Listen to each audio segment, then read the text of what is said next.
So good morning, good afternoon, good evening, everyone. Today we are very happy to have Professor Guoliang Yu from Texas A&M University, and he will talk about higher invariance in non-commutative geometry.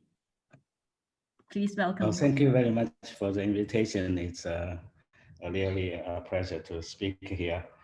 And so I will try to make my talk very accessible, especially to graduate students. So I have to apologize to the experts. And also this, some of the work I'm going to talk about is based on joint work with mostly young people and smart young people. They are all smarter than me. And okay, so let's first get started. So from from the perspective of Allen's non-commutative geometry, and if we have a Riemannian manifold spin, and then all the geometric data are encoded in the Dilaka operator. And for example, if we are thinking about metric geometry, you can read off the metric geometry from the Dilaka operator. So I'm going to start with explaining what is a Dilaka operator. So this part is for the students, I think. So Dilaka was looking for a first order differential operator, I mean, in the R2 case, and whose square is Laplacian. So here is a first order differential operator. And if you square it, well, I guess we are assuming the coefficients are like constant. So if we square it, then this is what we get. And if we use the fact that the second order partial derivative commute in R2, then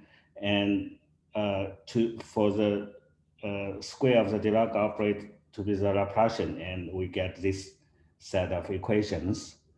And so quickly we realize that there is no solution in the world of complex numbers, so we have to go to matrices. So Dilaka realizes, and we have to go to 2x2 matrices. For example, if we make this particular choice and it satisfies the relation we wanted. So, okay, so now once you know how to do this in R2, of course, historically, this took quite some effort. So like the work of Hamilton and Clifford, and you can, in a way, construct matrices satisfying, in the case high dimension, satisfying this set of equations, then the square is the Laplacian. Okay, so now we grow more ambitious. We try to do this on a manifold. And so the only issue is that on manifold, I mean, you have more than one coordinate chart. So partial derivative, to make sense out of it, this you have to introduce connection covariant derivative. And so covariant derivative serves as a global partial derivative. But otherwise, the definition is basically the same. So now you ask the question, is this square still equal to Laplacian? Okay, so here comes a crucial point. In the computation for Rn, we heavily use the fact the second order partial derivative, no matter which order you are taking, it's the same. But here, and in general, and on a manifold, they're not necessarily the same. And so they don't necessarily commute. And the non-commutativity is exactly what curvature is about, okay? So you expect when you compute this square, curvature will pop out. And so that's expected. And now if we sit down, being patient and we actually get the so-called scalar curvature. This is Euler term, okay? So this is expected, not surprising, curvature will pop out, okay? Now, of course, by this Laplacian is, I mean,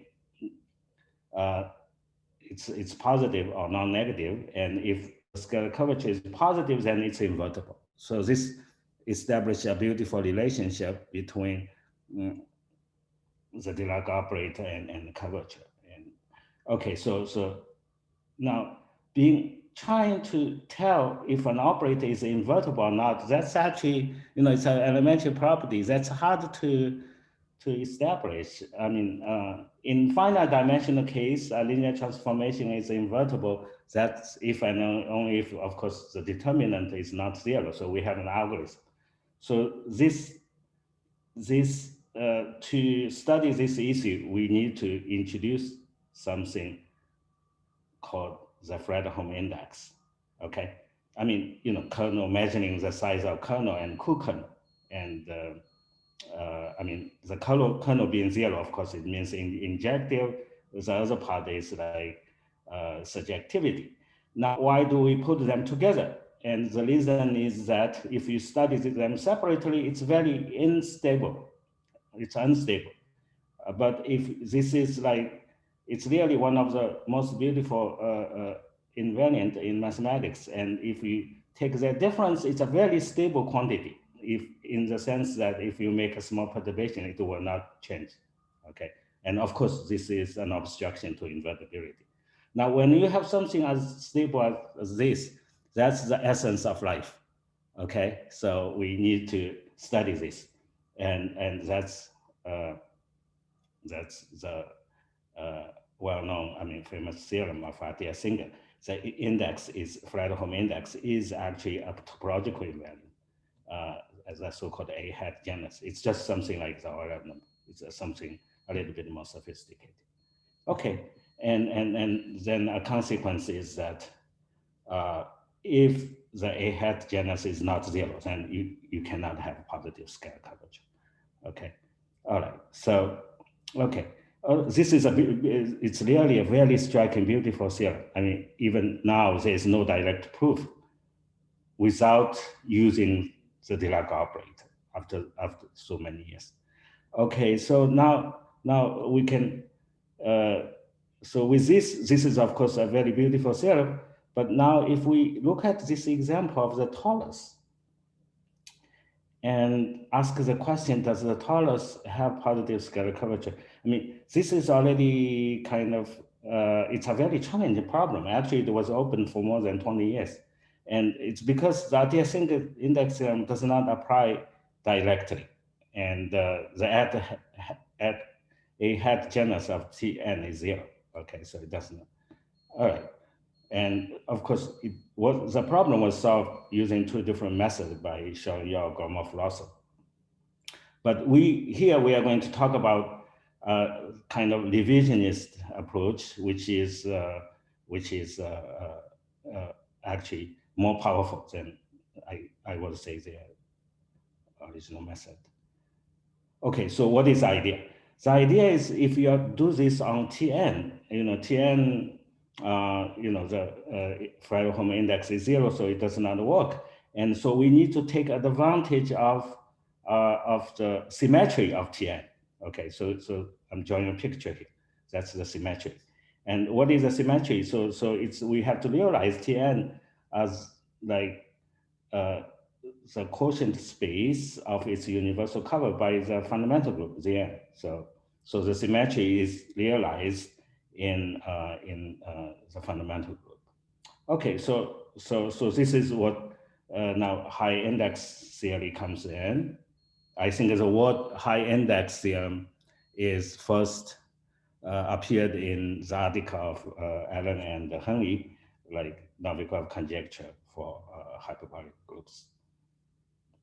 Okay, so what you do is, let's think about the Tn case, although what I'm talking about here works in general. So let's see if Tn has a positive scalar curvature metric, you lift the Dilaka operator to the universal cover, which is Rn. Okay. Now to include the information about the fundamental group, so let's introduce some geometrical system algebra, and and let's look at very specific kernel type of operator. And so we can talk about its support of the operator as the support of the kernel. So it's very, so we define the propagation as how far off elements in the support are from the diagonal. So this is called the propagation. So our friend John Lowe introduced the algebra of this kind of kernel operator, I mean, the system algebra generated by this kind of kernel operator with finite propagation. Of course, in this case, we can talk about G invariant kernel operators, and that gives equivalent low algebra. But the equivalent low algebra is just something we are very familiar with. It's just the reduced group system algebra. Now, you might ask, why do we bother in this case if it's just a reduced group system algebra? I will explain later on. We want to encode the like small scale geometry. Okay, so now what is high index? High index, just as in the article of Allen and Henley, and also the work of Kasparov. And so it's the reason we introduce this algebra is the Dilaka is invertible modular this low algebra or equivalent low algebra, okay? Whatever you prefer, okay? So let's normalize the Dilaka operator. So then you can define, actually, yeah, the definition of high index is very, very down to us. I'm now writing down a formula when the dimension is odd. It is, so it is just this very elementary looking formula. Now, if we think about the case D is invertible, if D is invertible, then this is, you can, it's homotopic to like, to this, and that's, well, let's call this F1. In this case, F1 square is 1. Now, if you apply this formula, in this case, that's just 1, okay? So you can see that if it's invertible, this high index is trivial, okay? So this high index is, for this reason, is an inverted obstruction to invertibility. And also, you can easily check that it's invariant and homotopic, and because by nature of case here. Okay, so it's invariant and perturbation as well. All right, so this is high index. It's very, very elementary, the construction, okay?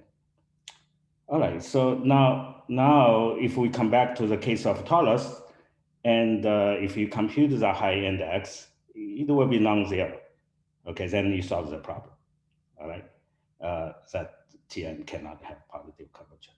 So in general, how would we go about to compute, even in this case, how would we go about to compute, high index? And for this purpose, I will introduce a local global kind of principle. Okay, so, and the first thing I will do is to introduce so-called localization algebra. So, so this is the so-called localization algebra. It's really inspired by the hit kernel approach to index theory, and so we want to, like in hit kernel approach to index theory, and information gets more and more concentrated near the diagonal. So for the kernel, and that's exactly what's happening here. So we are going to, so what is a localization algebra? It's just functions from the half line, which are uniformly bounded and uniformly continuous with value in the low algebra or equivalent low algebra. So when the time variable is going to infinity, the kernels gets more and more concentrated on the diagonal. That's what the propagation going to 0 means. So this is a localization algebra. Okay, so now, of course, you have a very so-called evaluation map. So you just evaluate at 0. Okay, I mean, this is a function on the half line, so you just evaluate at 0. This is the evaluation map. And with the help of this evaluation map, you can realize the Baum-Kohn map in a very elementary way. You just evaluate at 0. Okay, all right. So So this is actually, this is just the Baum-Cohen map because you can prove quite easily. And that's actually K-homology. Okay, so the propagation or things gets more and more concentrated on the diagonal. This algebra looks more complicated than the low algebra or the reduced group cyst algebra, but the K theory is very computable. It's just a K homology of equivalent K homology of the space. Okay, uh, I guess it's actually, if you think about it, it's very intuitive. And when you compute the K theory, when things are very local, when you do cutting and pasting, so it's like local politics. Local politics, you just talk to your neighbor. Okay, it's easy to solve. Global politics, especially like with the American president involved, it's very complicated. And okay, so this side is local. This side is global. And the global part is very hard to compute. And this is, yeah, the local, this is, it's everything, the left-hand side is, everything is computable. Okay, so this, now the reason I'm setting up this way is actually it will be very easy to introduce high invariance. Well, I guess secondary invariance with this framework. Okay. All right, so now how, for example, how is the Dilaka operator is related? So if we start with a Dilaka operator, we normalize this. Differential operators, what is a special feature about differential operators? They are very local. They are very local. When you take derivative, the derivative of function only depends on the value of the function in a very nearby points. Okay, so this is actually what this algebra, localization algebra, is captured. Now, if I start with a differential operator normalized, I can, this operator, the normalized differential operator, actually lose the locality and it becomes more global again. But the part which is global is like, it's minimal. Okay. All right. So we are going to cut down the non-local part, by taking like a cover locally finite cover, and such that each of the open subset has very small diameters, then we look at the partition of unity subordinate to this open cover. So then we cut down this operator, the non-local part, okay? Now, this way of cutting it down would not change index theory information. This is essentially the same operator as F, okay? And modular something very small, modular, yeah, things in the low algebra. So we are not changing any like primary invariant or index theory invariant, okay? But what is the advantage we get now? This operator is very local, okay? Has very small propagation, okay? Now we connect like each Fn linearly, okay? Like just linearly. And so now we have an operator like here T is in the half interval, okay, parameterized by T. Now it's very local, so the propagation is going to zero as T is going to infinity. Okay, now, and so if D is invertible, actually, when we make it local, and it will be more difficult to keep the invertibility. So this is what we will talk about later. So we need to introduce some secondary invariant to match that. But for now, so, and this family of F parameterized by T is invertible modulo the localization algebra. So we can define a so-called local high index, just the way we define high index, but taking into consideration of the T parameters here. So I use a bullet to denote this is a function of T. Okay, so again, you can use the same formula to define the so-called local high index. Okay, all right, so so we have this relation that if you evaluate the local high index, then you get the high index. Okay. Now the local high index, so this is very computable. Okay. So it's just a K-homology class, so it's computable. Okay. So I'm going to formulate the so-called Strohn-Novikov conjecture, just in the special case when a space is aspherical. I mean, the general case is very similar, so just to save some time. It's just saying that the evaluation map induces an injection rationally. Now, we can also formulate the Baum-Kahn conjecture by saying this is an isomorphism, okay?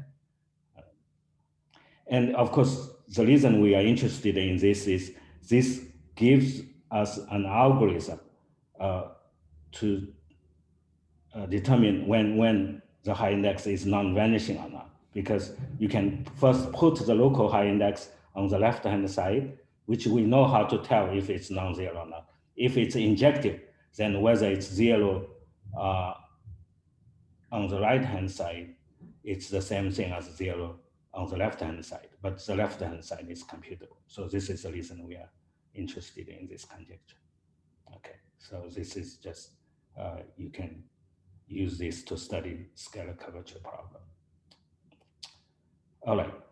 All right, so now there have been a lot of work on this conjecture. So I want so highlight one result, which a very deep result, but I feel like even now I don't get a full understanding. So this has been studied by many people.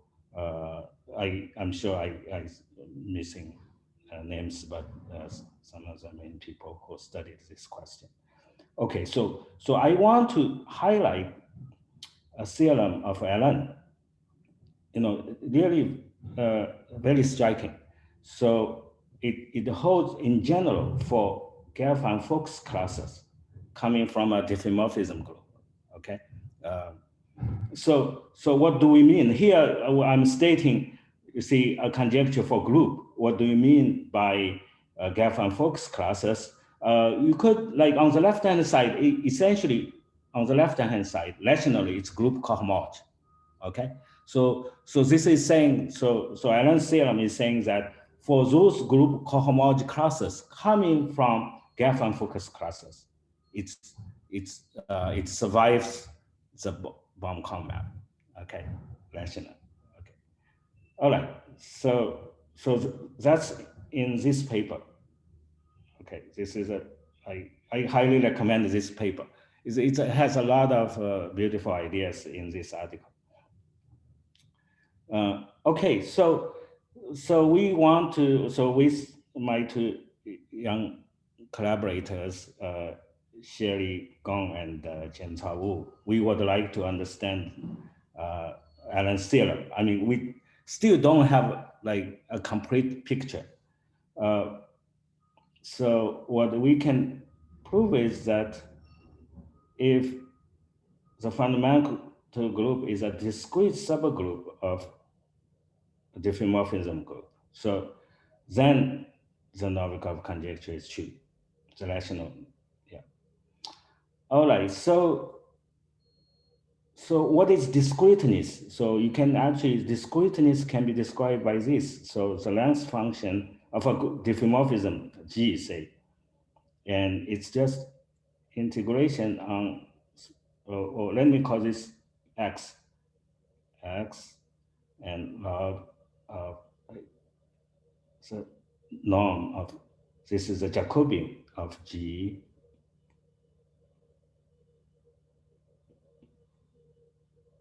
and so this length. So it just means this is going to infinity as the group element is going to infinity. And it measures how far the diffeomorphism is from an isometry. If you have an isometry, this is zero, right? So isometries if you have an isometric action, or if you have a like subgroup which are isometries, it's not discrete. Okay, so those are like the opposite of being isometries. Okay, now isometries actually we know the Novikov conjecture because they are Lie groups, and so this is like the other extreme, the wild part. Okay, so of course in general we would like to remove this condition. I think this is very likely because we know the wild part and also we know the good part, the isometry part. It's just how to mix them. Okay, all right, so I'm raising an open question here. I think this is somehow, yeah, should be accessible. So that's, okay, so this is about high index. Okay, so I'm now going to move to like secondary invariant. So secondary invariant is like when primary invariant, which means high index in this case, if they vanish, it's very much like characteristic classes. You know, when the chain class vanish, what do you do? Then you have so-called chain assignment. And this is, in spirit, it's exactly like this. And so there's a lot of parallels. So I will explain after I introduce this secondary invariant. Okay, so secondary invariant, so it's like, it's about actually locality or non-locality. So I already mentioned a differential operator is very local in the sense that if you take a derivative, you would not change the support very much. And but let's see if an operator is invertible. In that case, of course, high index is 0. And then its inverse is often highly non-local. Okay, so this is what the secondary invariant is measuring. Okay, so the secondary invariant is essentially an obstruction for the inverse to be local. I will make it more specific. Okay, but first let's look at two situations where the operator is invertible, naturally invertible. One we already mentioned, positive scalar curvature. Okay. Now the second case is, what's interesting is that when you have, say, started with a compact manifold, so when you have another manifold which is homotopic equivalent to it, but may not be homomorphic to it. Okay, so in this case, we can introduce something called the relative signature. Well, let's first forget about the signature part. Let's think about the Dalam part. So Dalam cohomology can be defined by using this differential, the little d. Okay.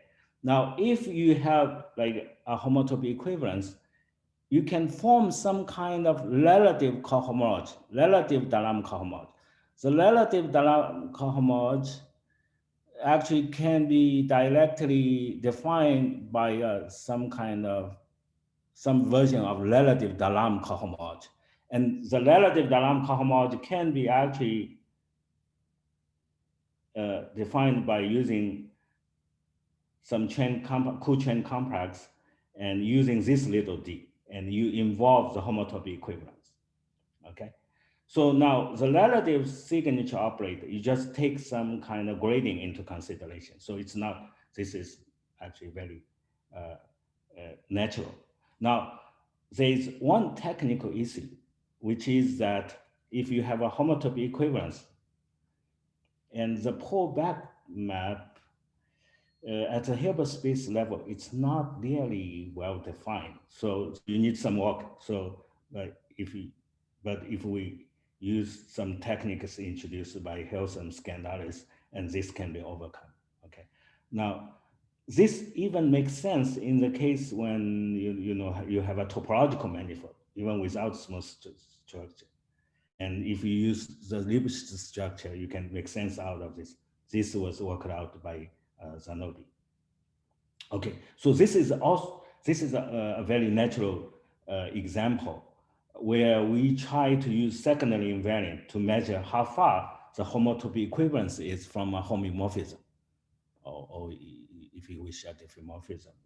If it's a diffeomorphism, the secondary invariant we will introduce will be 0. Okay. Okay, so this is the secondary invariant.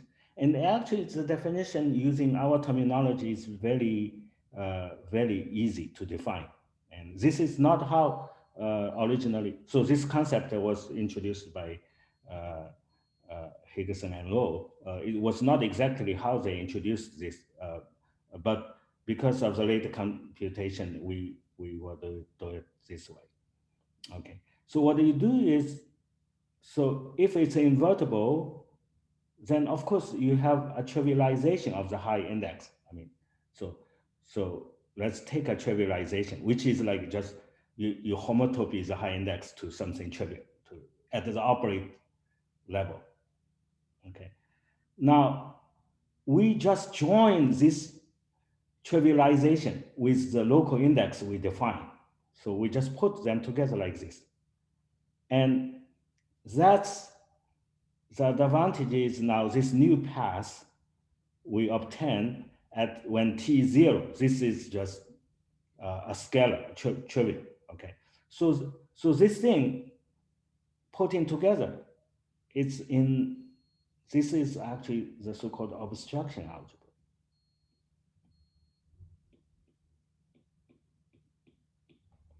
And it's just things in the localization algebra whose value is 0 at 0. Okay, all right.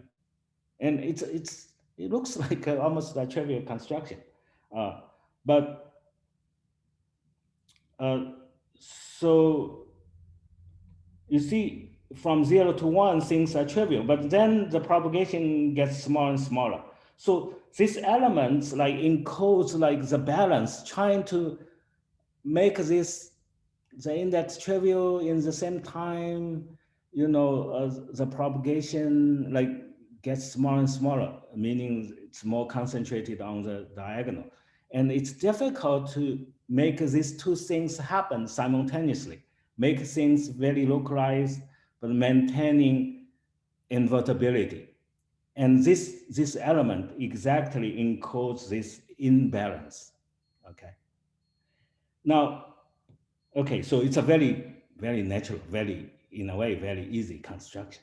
Okay. All right. So now we can justify this definition. Well, if you think about in characteristic classes, how like Chen-Simon invariant was defined.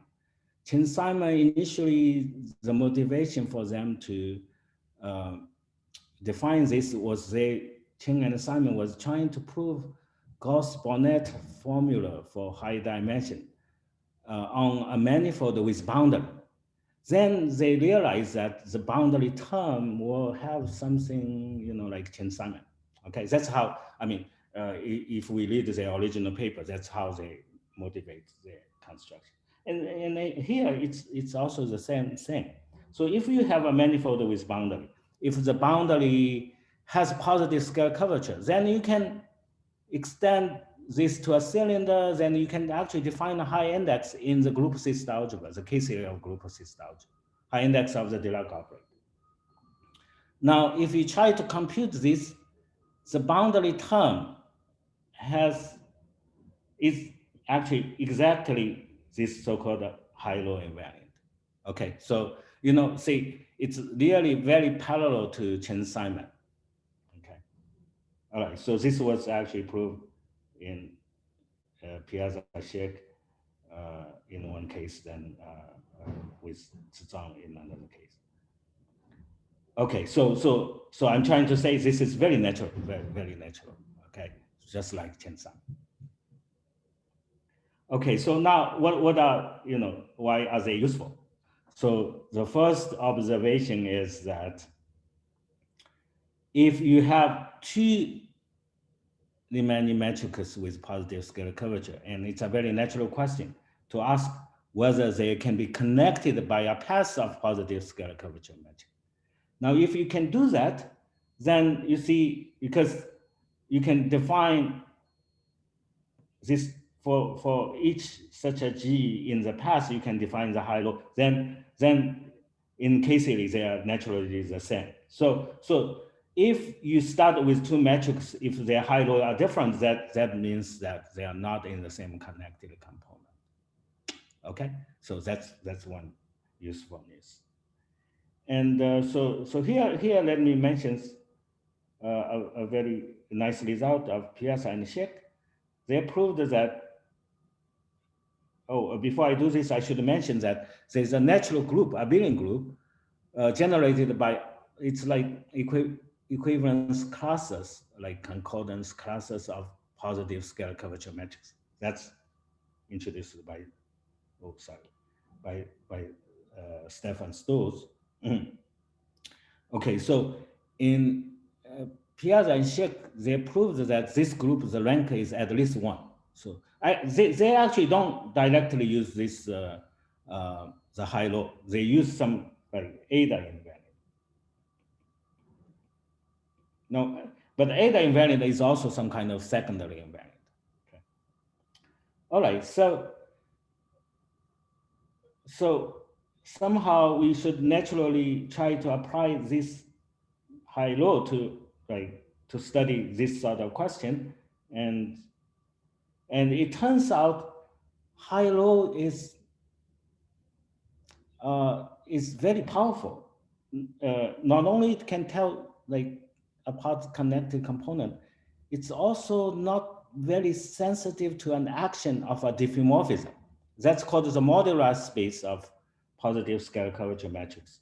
So if you start with a positive scalar curvature matrix, then with a diffeomorphism, of course you can compose that to get another Riemannian metric. Of course, that new metric still has positive scalar curvature.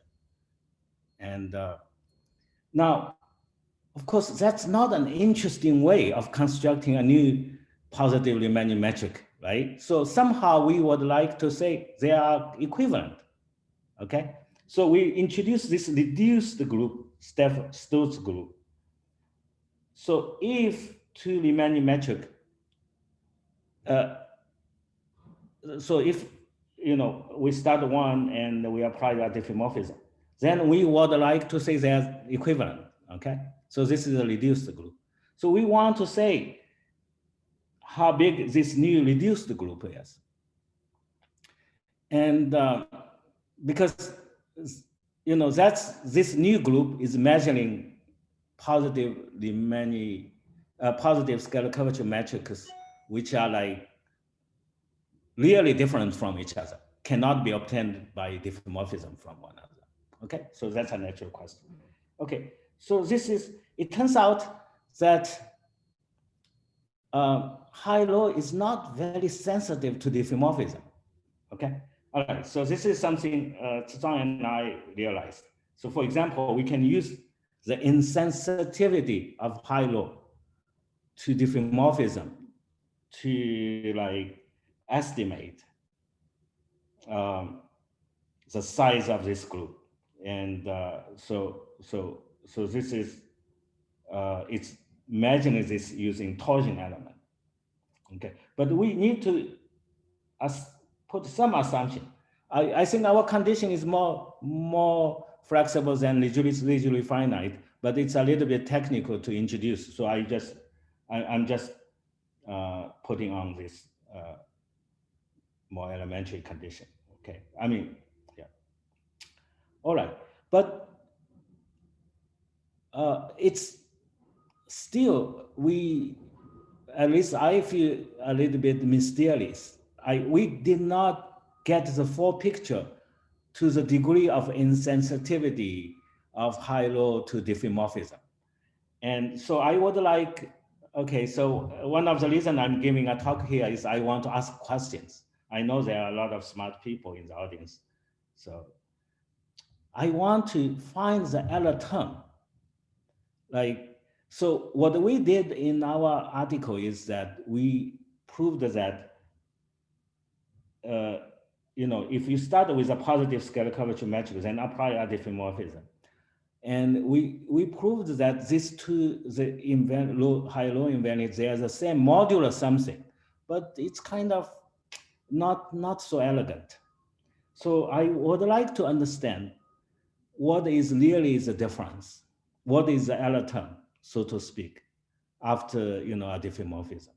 Okay, I think even if we cannot compute this exactly, you can do this by pairing with cyclic cohomology or whatever. So I just want to understand this difference like a little bit more. Okay, to me it's still a little bit mysterious. Okay, so that's one question. And okay, so now high-low is quite useful, but it's a challenge to compute this. So we are going to make some effort computing this. So the easiest try is to compute some kind of the so-called delocalized trace. So if we have a group element, which is not the identity, this is a delocalized trace on a kernel operator. Okay, so, and it turns out if we evaluate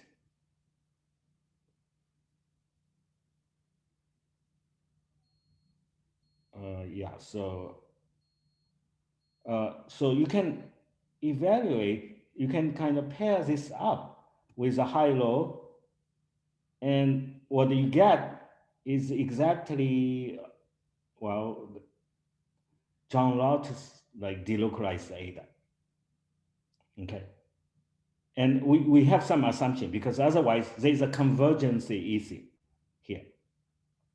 We want to assume that the conjugates class of this group element has polynomial growth, not the whole group. Okay. So we generalized this result more recently to some more general situation with Shaman Chen, Hongzi Liu, and Han Wang, who is the organizer. Okay, so now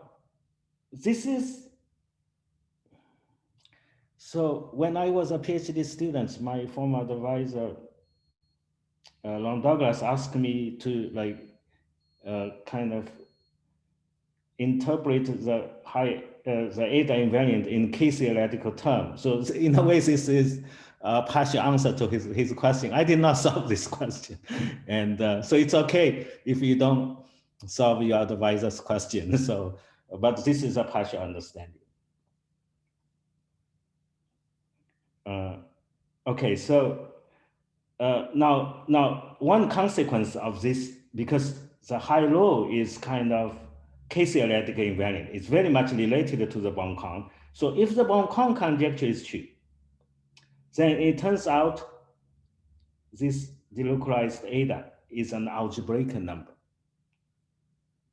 And well, if it has an infinite order, this vanishes. So this can be proved using this formula together with a left fixed point theorem of Berlin-Wang and Han-Wang. Okay. Now I should mention that if G is torsion free,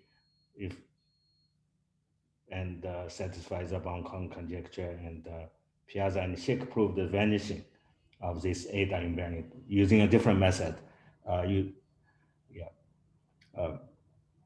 So what is interesting about this result? So that's so this result, this Ada of the localized Ada of John Low, a priori they don't have to be algebraic, right? So if you kind of find a group so that this is not non-algebraic, then it's potentially this is provide a way of for a counterexample to the Boncon conjecture. I think it's possible, just like the Alto-Beatty number, this method given by Tim Austin and also later Thomas Schick. And they provide examples where the L2 number is transcendental. So of course the method does not apply directly, but it gives one some hope. Okay, so I'm asking this question. Okay, what values can the delocalized eta take in general? So this question somehow is directly related to the bomb count. It's now algebraicity. Being algebraic in some ways, saying the number is computable. The complexity is not very high. Now,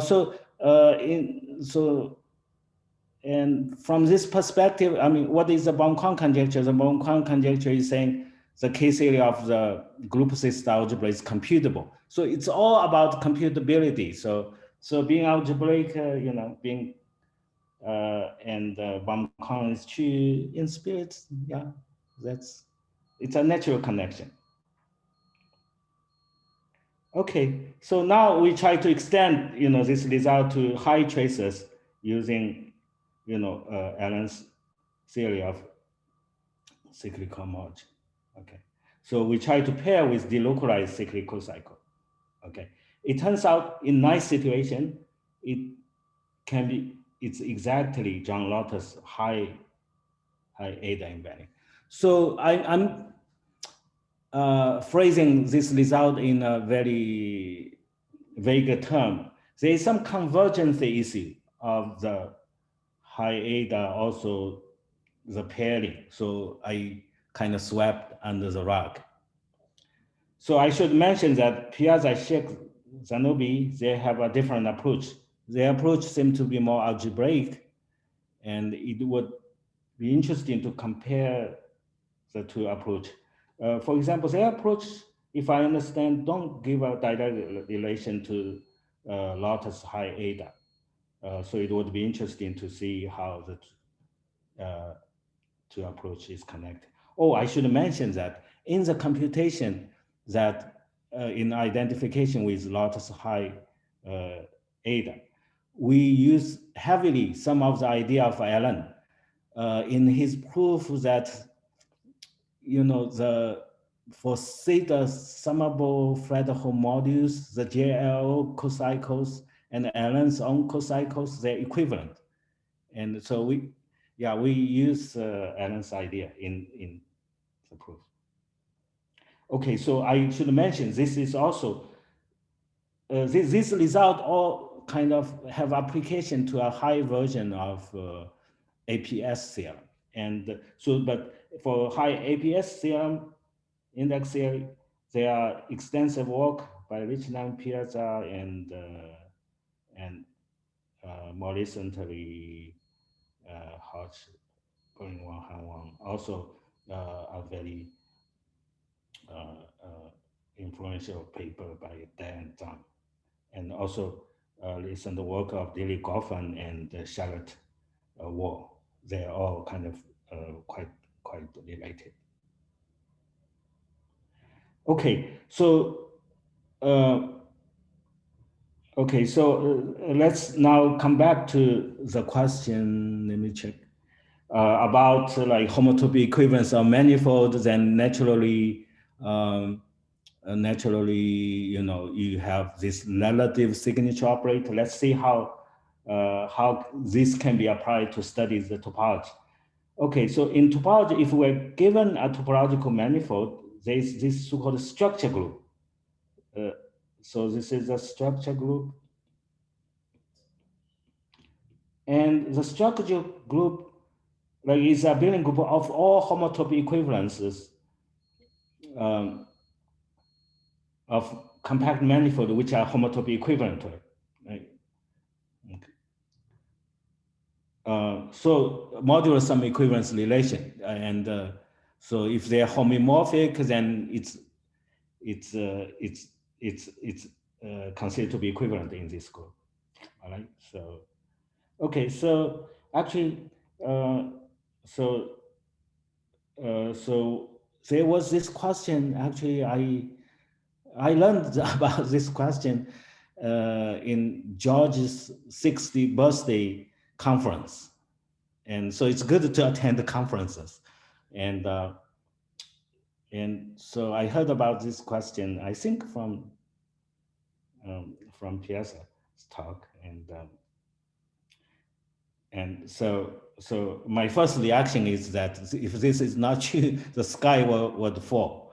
And but it took quite some effort. Actually, this paper just appeared, and it took quite some effort. Our proof is quite long. It has more than 100 pages. So if you can, so it would be a challenge that to give a more direct proof. And this can be, yeah, sort of a formula of in a not complicated case of computing high-low invariant, like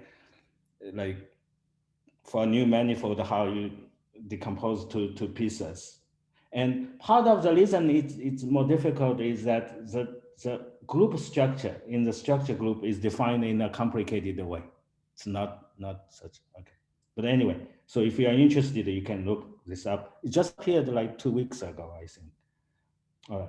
Now, an interesting application in our paper is that they are compact manifold, such that the structure group is huge. It's infinitely generated. And you can, because the way we do it is you just map it into the K series, okay? But the K series, you know, once map it to K series, it's a territory we are comfortable. So we just compute the image. If the image is infinitely generated, then we know this is infinitely generated, okay? So that's how we prove that. Okay, so that's one application. Okay, so I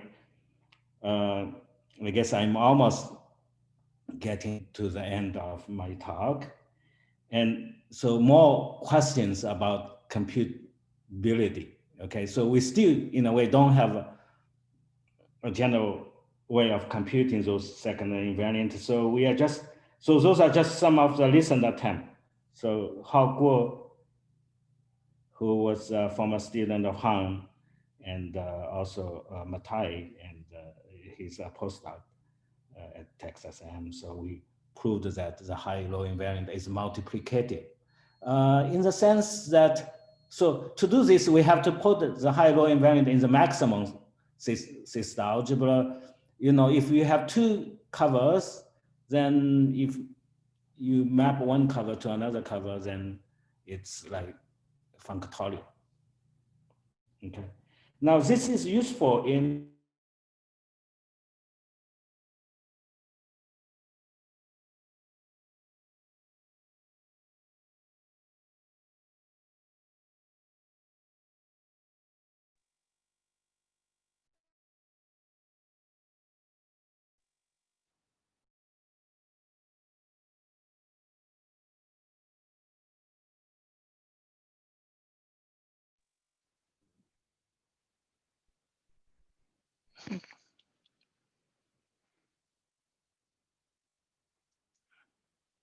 sorry, can you hear me now? He will come back, hopefully.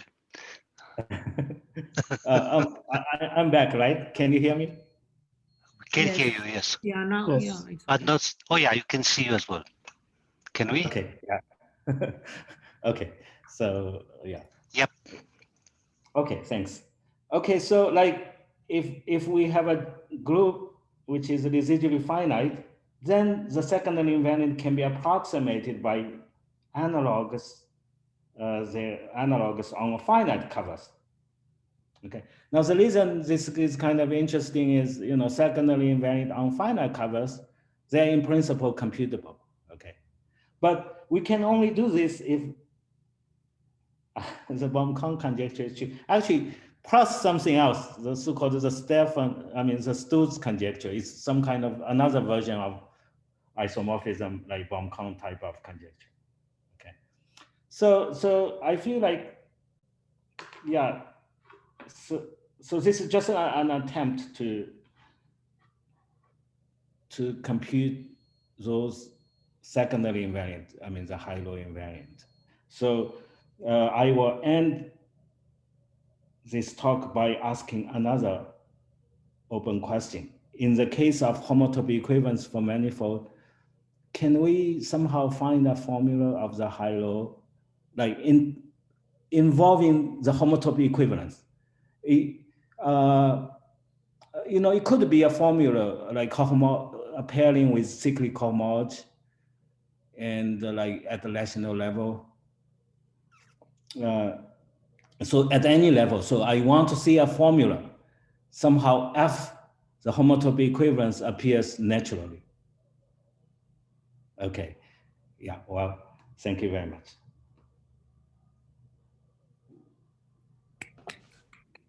Thank you very much. Do we have any questions from the audience?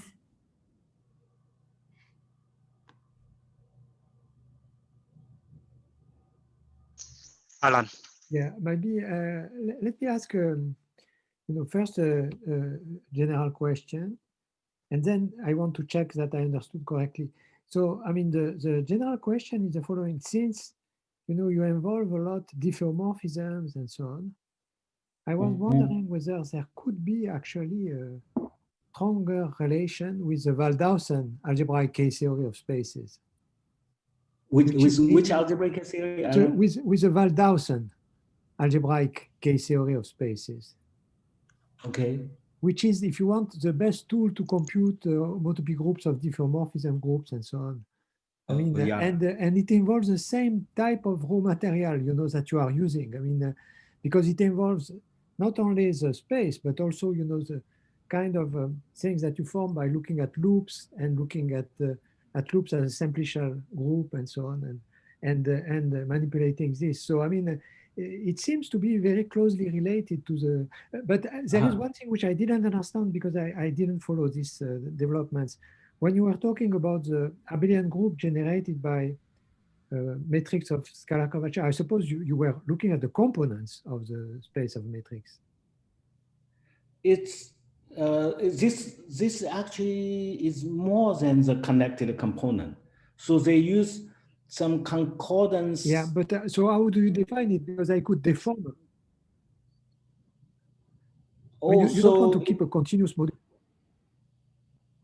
Yeah, so the definition is like, so you use like, if you are given two metrics, positive scalar curvature metrics, then you can like produce a new one using this surgery thing.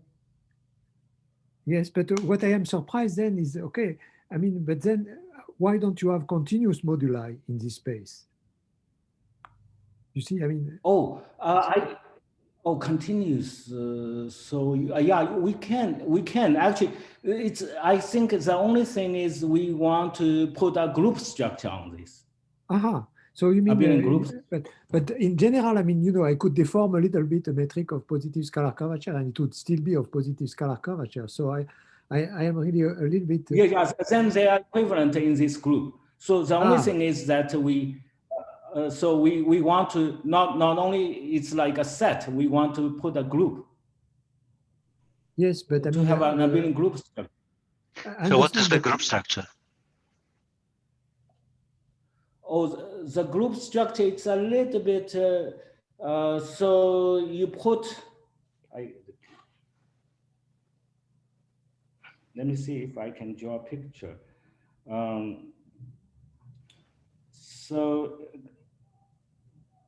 So there's a way, like if you have a space, you put like, have a group structure, like you kind of do some, so then you want to like produce another, well, actually,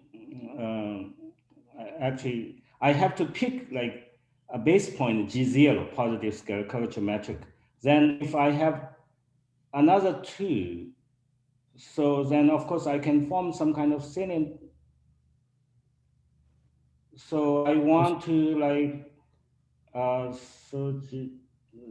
with G0. So I want to do some kind of surgery in the middle, then form. Yeah, but I mean, this looks like depending on a lot of parameters which are additional. I mean, it's. So I need to, yeah. So I need to have another fix. So I start with a positive. fixing the base point, I guess this base point will be the unit. So it's like in a cubic curve when you define the. Yeah, exactly. Yeah. Yeah. But what I am still puzzled by is, I mean, you have like an infinite number of parameters, and so if you look at the rank of this group, it looks like something which should be infinite or something like that, unless you simplify by something when you define the group. You must identify a lot of different elements. Oh, yeah. We have an equivalence relation. Yeah. Ah, okay. And this equivalence relation has to make the group almost discrete, I presume. I mean, at least in good case. Yes. Yeah, it is discrete. Yes. Ah, okay. Oh, it is a discrete. So yes. So if I deform the metric, then I don't change the element of the group. No, we don't change. Yeah. Ah, okay. Yeah. So that's what I had in mind when I was talking about the connected components, and so on. I mean. Yes. It's just we want to put a group structure on it. On the yes. Okay. It's a little bit like the structure group of in the. I understand. But let me check another thing, which I hope I understood correctly. So when you say that the proof was similar to the proof of this result that the Jaffe and Gessler cocycle was the same as. So I suppose that this uses the same idea, which is that there is a relation between the F and the it kernel in some sense. I mean, So this is what was behind, what was the idea. But so I want to check with you that this is the same idea that was coming up. When you were saying that. Yeah. So in one stage, so. Yes. So here we encountered with some kind of convergency issue. Because John Rawls' high eta is not always defined. Yes, of course. Yes. So yeah. So somehow, actually, I'm being vague, but we first obtain a formula which is defined in more general situations than John Rawls' high eta. And but in a more special case, when we identify with John Rawls' high eta, we need to use your technique. Hit kernel comes in. Yes. I see. Okay. I understand. So one issue is that all those invariants, maybe they should be a normalized or regularized version, which are probably is the convergence issue probably will be behave much better. So so this is a technical convergence issue, is a technical problem here. When the scalar curvature, for example, is very big, then there's no convergence issue. Then it's always defined. So we also feel a little bit puzzled by this. If the scalar curvature, if the spectral gap is very big, then all the convergence issue be proved. Yeah.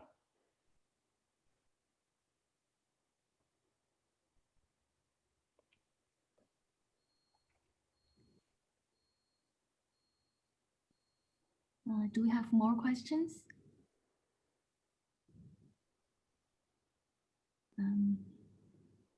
If there's no one, let us thank Guoliang for his very nice talk. Thanks for him for giving us a lot of open problems. Well, thank you. Let me know if Thanks. some of you solve this problem. Thank you. Thank you. Bye. Thank you. Bye. Bye.